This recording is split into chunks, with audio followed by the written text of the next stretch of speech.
आज हम लोग डिस्कशन करने वाले हैं जो लोग पहले टाइम प्लेन या फिर एरोप्लेन जो भी बोलिए आप उसमें ट्रैवल करने के लिए जा रहे हैं तो क्या क्या चीज़ आपको ध्यान में रखनी है। स्पेशली मैं इंडिगो फ्लाइट से ट्रैवल किया था, मेरी जो फर्स्ट टाइम एक्सपीरियंस था वो इंडिगो में ही था। बाकी आप कोई सा भी डोमेस्टिक फ़्लाइट में ट्रैवल कर रहे तो प्रोसेस जो होती है वो सारे कुछ सेम ही रहता है। तो आज मैं डिस्कशन करने वाला हूँ मेरा क्या एक्सपीरियंस था और क्या क्या चीज़ मैंने फॉलो अप करके रखे थे एंड जाने के बाद मेरा क्या एक्सपीरियंस था, क्या उसमें घोटाला हुआ, क्या हुआ, सब कुछ मैं आज ही के दिन इसी वीडियो में डिस्कशन करने वाला हूँ। तो वीडियो के एंड तक बने हुए रहिएगा और चैनल में पहले टाइम है तो सब्सक्राइब जरूर कर लीजिएगा। सबसे पहले बात करते हैं वेब चेक इन को लेकर। इंडिगो की जो वेब चेक इन रहती है या फिर सारे डोमेस्टिक फ्लाइट की इन जनरली जो वेब चेकिंग रहती है वो आपके फ्लाइट के टाइम का 48 आवर्स पहले से वो शुरुआत हो जाती है एंड आपका फ्लाइट छूटने से 1 घंटे पहले तक वो वेब चेक इन वैलिड होती है। वेब चेक इन आपको करवाना ही है ऑनलाइन, आपको ये web check in process complete करनी होती है। आपकी जो भी PNR डिटेल्स है, पैसेंजर डिटेल्स है, वो सब कुछ भर के आपको वेब चेक इन कर लेनी है, क्योंकि वेब चेक इन अगर नहीं करेंगे तो आप अंदर जो प्रोसेस है वो कैरी फॉरवर्ड आप नहीं कर पाएंगे। क्योंकि आपको याद रखना है आपके पास जो टिकट है, कोई कोई लोग गलती कर देते कि मेरे पास टिकट है तो मैं क्यों नहीं जा पाता, ये गलती मत कीजिएगा। टिकट है कि आपकी कंफर्मेशन है कि आपकी फ्लाइट की टिकट कंफर्म हुई है, ये इस सभी के लिए टिकट है, ठीक है। बाकी बोर्ड में जाना, उसमें जाके सब कुछ डिटेल करना, चेकिंग वगैरह जो भी होगा, ऑन बोर्ड जो भी होगा, उसके लिए होता है बोर्डिंग पास। तो बोर्डिंग पास आपको तभी मिलेगा जब आप वेब चेक इन करेंगे। तो वेब चेक इन करने के बाद आपको बोर्डिंग पास आपकी जो मोबाइल है, मोबाइल की ऐप में हो सकती है या फिर लॉगिन जो ईमेल आईडी है उसमें हो सकती है, आपका चला आएगा, ठीक है।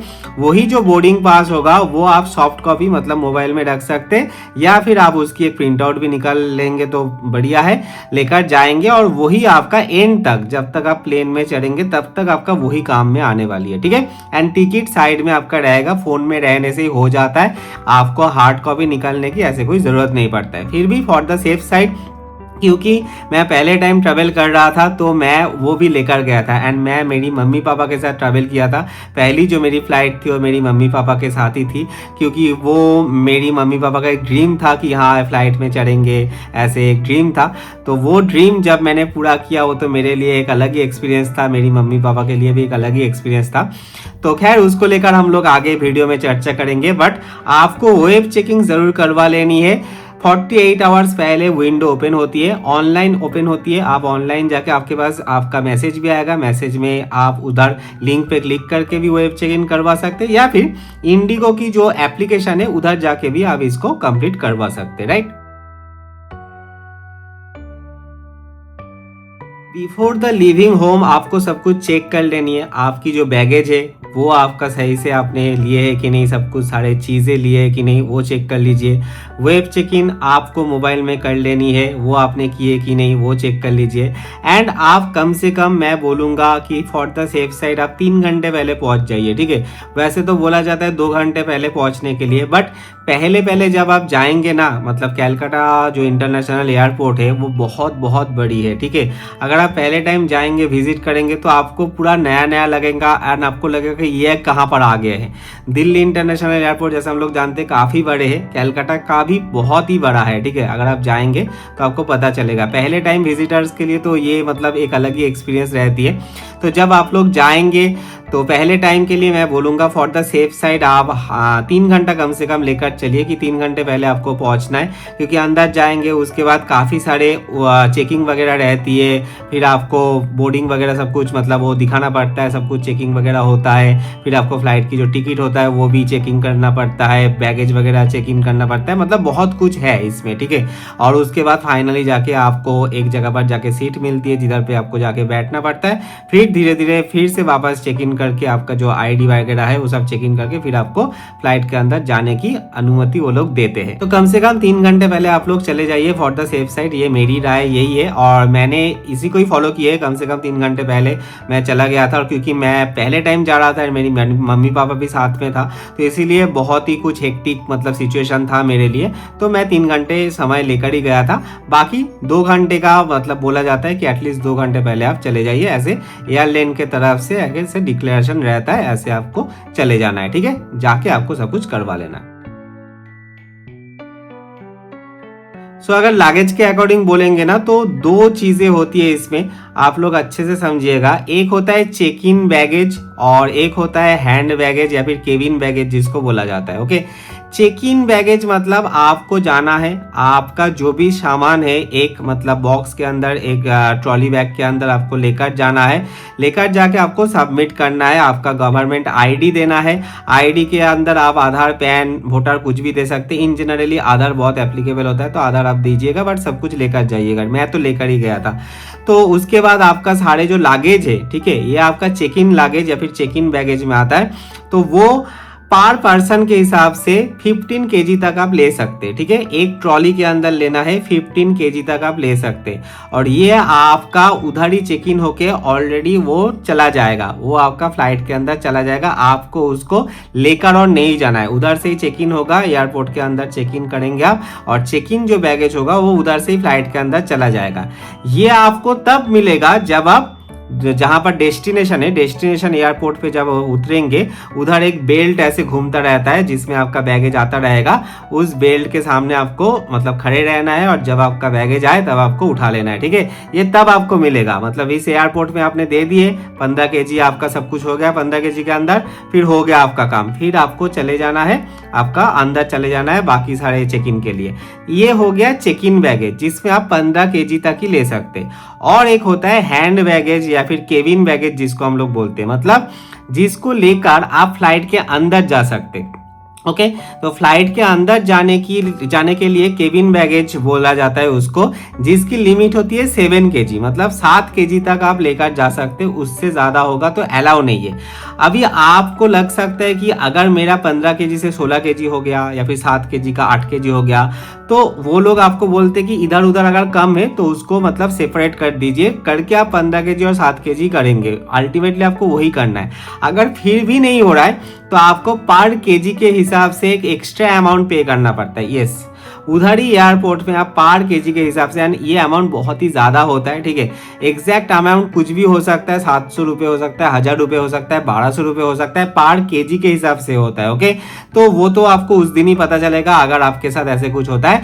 बट इन जनरली मैं ये सजेस्ट करता हूँ, एक मतलब 200-300 रुपये का एक अमेजोन या फिर फ्लिपकार्ट से आपको खरीद लेना है। एक बैगेज वेट करने की मशीन मतलब अभी मिलती है, ठीक है, डिजिटल मशीन। अगर आपके पास है फाइन, नहीं है तो आप बैगेज वेट मशीन करके सर्च करेंगे, आपको मिल जाएगा। मैं तो वही किया था। तो मैंने अपनी जो लगेज है, बैगेज है, वो सब कुछ चेक करके लिया, मतलब लेकर गए थे। तो ऑब्वियसली 10 केजी 12 केजी था, और मेरा जो केबिन बैगेज था वो भी मतलब 3-4 केजी का ही था। मम्मी का हैंड बैग था वो मतलब 500 ग्राम 1 केजी ऐसे कुछ था। तो हो गया था, हम लोगों का ओवरऑल सिचुएशन हो गया था, हम लोग आराम से गए थे। ठीक है, तो इंडिगो में क्या होता है, अगर 15 केजी करके है ना तो 15 3 जन का 45 केजी होता है। तो अंडर द 45 केजी होने पर ही वो लोग अलाउ कर देते। देखिए फ्यूचर में क्या होगा ये मैं नहीं बोल सकता हूँ, पर करेंट डेट में मैं वीडियो शूट कर रहा हूँ, 17 अगस्त 2026 चल रहा है, तो ये मैं वीडियो शूट कर रहा हूँ। तो अभी के डेट में मैं इंडिगो का एक्सपीरियंस मेरा बहुत ही स्मूथ रहा, तो इसीलिए मैं बहुत टाइम इंडिगो से मतलब गया हूँ, मैं बोल सकता हूँ। तो ये लोग ऐसे करते कि 40, अगर आपके पास मान लीजिए 15 केजी के जगह 16 केजी है, एंड आपके मम्मी पापा का वो मिलाकर 45 केजी नहीं हुआ, समझ रहे हैं ना, मेरे पास मान लीजिए 16 केजी है तो मैं 15 केजी के ऊपर हूँ, ठीक है, बट मम्मी पापा का टोटल मिलाकर भी, मेरे हम लोग का 3 जन का मिलाकर भी अगर 45 केजी नहीं हो रहा है, अगर उसके अंदर है, तो वो लोग मतलब जाने देते, ऐसे छोड़ देते, ठीक है, कुछ नहीं करते। पर ऐसे भी दूसरी एयरलाइन में मैंने सुने हैं कि शायद मेरे पास 16 केजी है एंड बाकियों को मिलाकर 45 केजी ना होने पर भी, क्योंकि मेरे पास 16 केजी है तो मुझे एक्स्ट्रा पेमेंट करना होगा, या फिर मेरे 16 केजी के बैग में से 1 केजी मुझे दूसरे जन के बैग में डालना पड़ेगा। ठीक है, ऐसे दूसरे एयरलाइन में मैंने सुने हैं, मैं गारंटी नहीं ले सकता, पर मैंने सुने, मेरे फ्रेंड्स का भी हुआ था, मेरे बहन का भी हुआ था, मेरा पर्सनल एक्सपीरियंस नहीं है बट ये हुआ था, मुझे याद है। ठीक है, एंड मेरा जो पर्सनल एक्सपीरियंस है इंडिगो को लेकर बहुत ही स्मूथ है। आप आराम से उसमें फ्लाइट अगर जाएंगे फ्लाइट में तो इंडिगो का फ्लाइट बहुत ही सुपर होता है एंड बहुत ही अच्छा आपका एक्सपीरियंस रहेगा अगर आप पहले टाइम फ्लाई कर रहे हैं, राइट। तो अभी आते हैं बोर्डिंग प्रोसेस में। पहले तो आपको बोर्डिंग पास जो मिलेगी, आपको उधर से टिकट के फॉर्मेट में बोर्डिंग पास मिल जाएगी। आपको उसमें जाके दिखा के एंटर करना है, गवर्नमेंट आईडी देकर आपको एंटर कर देना है, ठीक है। उसके बाद शुरू होता है आपका पर्सनल चेकिंग। पर्सनल चेकिंग में क्या होता है, आपको छोटा छोटा करके ऐसे बॉक्स दिखेगी, ठीक है, छोटा बड़ा बहुत सारे बॉक्स है। उसमें आपको सारे जो मतलब आपकी जो बैग है, केबिन बैग है, उसको भी रखना पड़ेगा। और अगर उस बैग में ऐसे कुछ इलेक्ट्रॉनिक्स चीज़ है, लाइक लैपटॉप हो गई, फिर मोबाइल चार्जर, फिर आपका वो बोलिए जो आपका हम लोग चार्ज करते हैं मोबाइल वगैरह में, ठीक है, वो चार्जर हो गई, या फिर पावर बैंक हो गई, तो सारे कुछ आपको निकाल के उसके अंदर मतलब वो बॉक्स के अंदर रखना पड़ेगा, ठीक है। ऐसे नहीं कि आप बस बैग को बिठा दिया और हो गया वो स्कैनिंग, ऐसे नहीं होगा, आपको सब कुछ निकाल के बाहर रखना पड़ेगा। इवन मैं अपना पर्सनल एक्सपीरियंस बताऊँ तो मुझे माउथर जो होती है वो भी बाहर रखना पड़ता था। और हमेशा मैं जब भी जाता था, ठीक है, अब आज तक भी ये ऐसे हो रहा है, तो जब भी मैं जाता हूँ वो माउथर स्कैनिंग होता है, स्कैनिंग करके वो एकदम से नहीं निकालता है, ठीक है, वो चला जाता है पुलिस के पास। मतलब एक राइट साइड वाला एक वही होता है, उधर में जाके पुलिस के पास चला जाता है। तो मुझे पुलिस के पास जाना पड़ता है, मुझे एक्सप्लेन करना पड़ता है कि क्या है चीज़ है, फिर वो लोग देखते हैं एंड मुझे बजाने के लिए भी बोलते हैं। मतलब 10 में से तो 5 बार 6 बार मुझे बजाने के लिए बोले थे, तो मैंने बजाया और उन्होंने सुने। एक जन ने तो मुझे मेरा वीडियो भी किए थे, ऐसे भी मेरा एक्सपीरियंस है, हालांकि वो पहले टाइम नहीं था, वो बाद में था। तो ये सब एक्सपीरियंस मेरा हुआ था और हमेशा होता था, मतलब अभी तक हो रहा है कि मुझे अटक देता है, ठीक है। तो मेरा बैगेज तो हमेशा वो फंस ही जाता है एंड पुलिस के पास मुझे जाना पड़ता है और उसके बाद ही मुझे छोड़ते हैं। पर मेरी मम्मी पापा का जो भी सामान था वो सब चेक इन होके वो चला जाता है, फिर जाके आपको कलेक्ट करना पड़ता है। बट ये हुआ आपका लगेज का स्कैनिंग, ओके। और लगेज का स्कैनिंग होते होते आपको भी एक साइड में जाके वही 2-3 जन पुलिस खड़े रहते, आपका वो जो मशीन है उसमें चेकिंग करते, आपका फुल बॉडी चेक इन होती है और उसके बाद ही छोड़ते। इसमें भी एक पर्सनल एक्सपीरियंस मैं शेयर करना चाहता हूँ। मेरी जो पिताजी है ना, पिताजी का बचपन मतलब जवानी में आप बोल सकते हैं, खेलने के कारण से उनका हाथ टूट गया था, ठीक है, लेफ्ट हैंड फ्रैक्चर है। तो लेफ्ट हैंड फ्रैक्चर है, इधर पूरा क्या है, प्लेट बिठा हुआ है मेरे पिताजी का हाथ के अंदर, लेफ्ट हैंड के अंदर प्लेट बिठा हुआ है। तो प्लेट में जब भी वो लोग मतलब ऐसे मशीन डालते तो ये टिक टिक टिक टिक करके आवाज होती है। तो पिताजी को पूछते हैं, तो पिताजी एक्सप्लेन करते, तो उधर भी मतलब थोड़ा बहुत हम लोग का टाइम जाता है। तो एक्सप्लेन करते, फिर दिखाई भी दे रहा है कि इतना बड़ा मतलब सिलाई है, ठीक है, पिताजी का। अगर आप लोग को कभी दिखाएंगे तो देखिएगा इतना बड़ा सिलाई है पिताजी का हाथ में, ठीक है। तो इसीलिए वो भी एक्सप्लेन करते, टाइम जाता है, फिर वो लोग छोड़ देते, ठीक है, अंडरस्टैंडिंग है, वो लोग छोड़ देते, कोई नहीं। और मम्मी का कुछ नहीं, मम्मी आराम से गुजर, हम लोग का ऐसे चक्कर रहता है मेरा और मेरे पिताजी का। तो ओवरऑल हम लोगों को ये सारे जो चीजें हैं इसको कंप्लीट करने में इन जनरली आपको 20 मिनट से 25 मिनट्स लगता है, पर हम लोगों का वो आधा घंटा मतलब पार हो जाता है, क्योंकि बार बार ऐसे कुछ हम लोगों को फेस करना पड़ता है, राइट। तो इधर भी आपको टाइम लगने वाला है, यही मैं बोल रहा हूँ कि 3 घंटा कम से कम आप हाथ में रख के चलिएगा, ओके। इसके बाद मेन पार्ट आता है गेट ढूंढना। अभी ये गेट ना बहुत कंफ्यूजिंग होता है, ठीक है, आपको समझ में ही नहीं आएगा कौन सा गेट क्या है, 6C 6B, आपको कुछ समझ में नहीं आएगा। तो आपको सीधे सीधे क्या करना है, आपको एक स्क्रीन डिस्प्ले ढूंढना है। आपको ऊपर बहुत बड़ा बड़ा स्क्रीन डिस्प्ले दिख जाएगा, ठीक है, उसी स्क्रीन डिस्प्ले में आपको ढूंढना है कि आपका जो एग्जैक्ट जो है नंबर वो कहाँ पर है, ठीक है। अगर वो 6B इधर है, 6C या फिर 5B है, तो आपको जाना है 6C तक। आप कभी भी जब भी आपका ऐसा प्रोसेस हो जाए ना, आपको सामने ही बैठने की जगह मिलेगी, तो आप जाके सीधे बैठ मत जाइएगा, आपको आपका गेट ढूंढ के गेट के सामने बैठना है, ओके। अगर आपका गेट 7E है तो आपको सीधे सीधे 7E ढूंढना ही है, आपको तभी ढूंढना है, आप बाद में ढूंढेंगे जब आएगा, अभी 1.5 घंटा टाइम है, ऐसे मत कीजिएगा।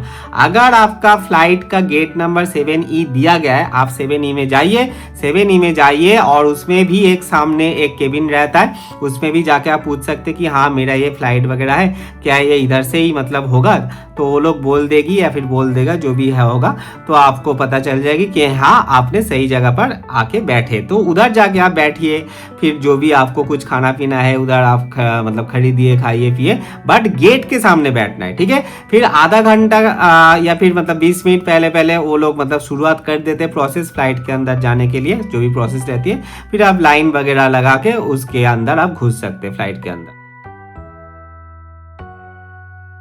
अभी एरोप्लेन के अंदर घुसने का भी ना 2 प्रोसेस होता है, ठीक है। एक है आपका एरो ब्रिज बोला जाता है। एरो ब्रिज है वो कि जिसके अंदर से आप सीधे पैदल चल के आप फ्लाइट के अंदर घुस जाते हैं। ये एक बहुत ही सुंदर प्रोसेस है जो मुझे बहुत पसंद है। और दूसरा प्रोसेस ये है कि आपको गेट के बाहर निकलना होता है और उसके बाद बास आती है, इंडिगो से बास आती है। वो भी एक अलग एक्सपीरियंस है। जो जब मैं पहले टाइम फ्लाइट मतलब गया था तो मेरी मम्मी पापा के साथ, तो मेरे बास का ही एक्सपीरियंस हुआ था पहले टाइम, और उसके बाद जो एरो ब्रिज है वो बाद में एक्सपीरियंस मैंने किए थे।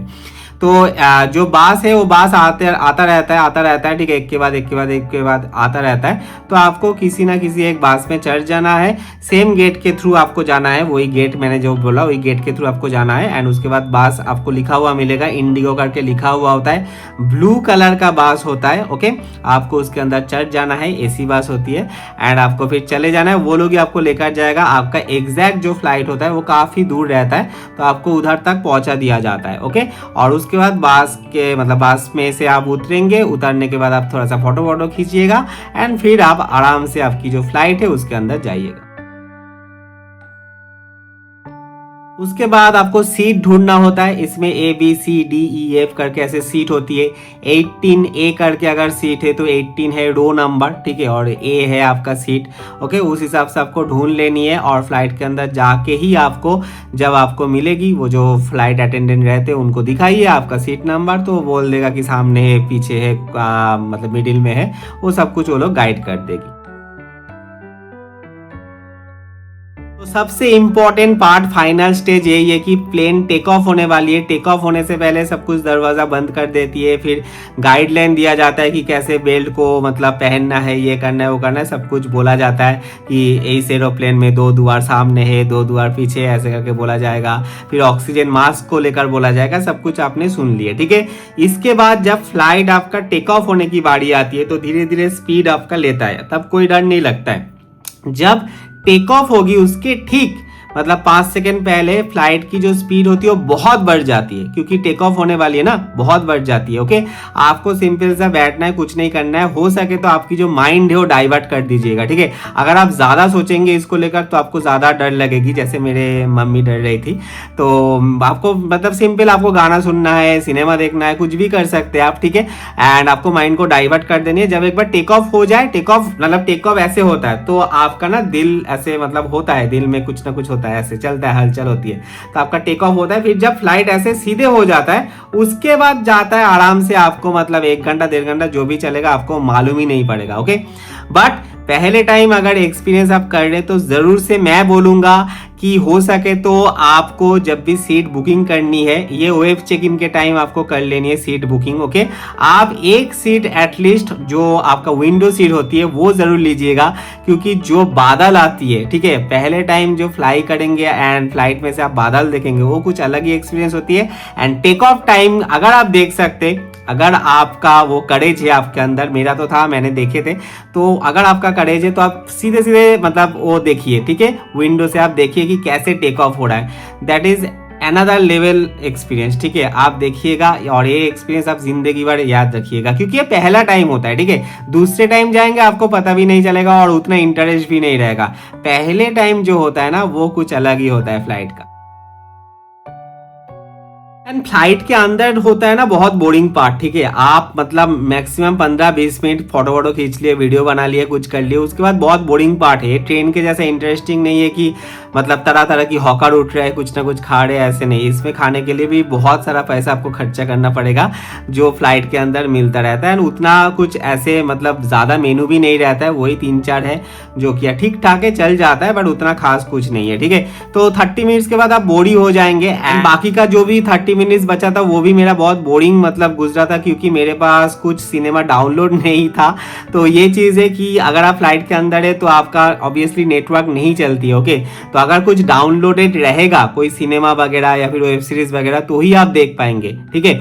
और मेरे पास कुछ नहीं था, मैं वही जो मेरा माउथरगन बजाया हुआ था या फिर कुछ ऐसे गाना जो मैं डाउनलोड करके रखे थे अपने मतलब फोल्डर वगैरह में, वही मैं सुन रहा था, मतलब वही टाइम पास करने के लिए। बट उसके बाद नेक्स्ट टाइम से मैं हमेशा कोई ना कोई वेब सीरीज, कोई ना कोई फिल्म ऐसे डाउनलोड करके लेकर जाता हूँ अपने फ़ोन में या फिर टैबलेट में। फिर उसके बाद उधर जाके मतलब सीधे खोल देते, 1 घंटा आराम से मेरा गुजर जाता है, 1 घंटा, 1.5 घंटा, 2 घंटा जो भी होगा, मेरे पास वेब सीरीज भरपूर रहता है, मैं मतलब वो देखते देखते चला जाता हूँ, ठीक है। तो गाना सुनते सुनते या फिर कुछ देखते देखते आप आराम से उसको एंजॉय कर सकते हैं। बाकी बोरिंग होता है, बहुत बोरिंग होता है पहले टाइम, आपको लगेगा मतलब जब तक आप फ्लाइट में चढ़ेंगे, जब तक आप फ्लाइट में नहीं चढ़ेंगे तब तक आपका बहुत इंटरेस्टिंग होगा, फिर फ्लाइट में चढ़ेंगे आधा घंटा बहुत इंटरेस्टिंग होगा, उसके बाद से आपका मतलब स्टार्ट हो जाएगा कि बोरिंग बोरिंग बोरिंग, उसके बाद और कुछ नहीं है, ठीक है। एंड जरूर से वॉशरूम जरूर यूज कीजिएगा फ्लाइट में, एक बार होते एक बार ही यूज कीजिएगा, बट यूज कीजिएगा, ठीक है, वो भी एक अलग एक्सपीरियंस है। So this is all from my side कि मैंने कैसे एक्सपीरियंस किए थे, क्या क्या मेरे साथ हुआ था ना हुआ, तो मैं सब कुछ शेयर किया आप लोगों के साथ।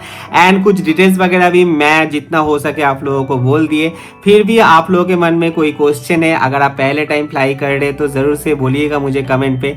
तो कैसा क्या है आप लोगों का एक्सपीरियंस रहा वो भी मैं सुनना चाहता हूँ, कमेंट ज़रूर कीजिएगा। और अगर वीडियो को पसंद आए तो वीडियो को लाइक ज़रूर कर दीजिएगा, चैनल को सब्सक्राइब ज़रूर कीजिएगा। मिलते किसी नए वीडियो में, तब तक के लिए take care, bye, good night.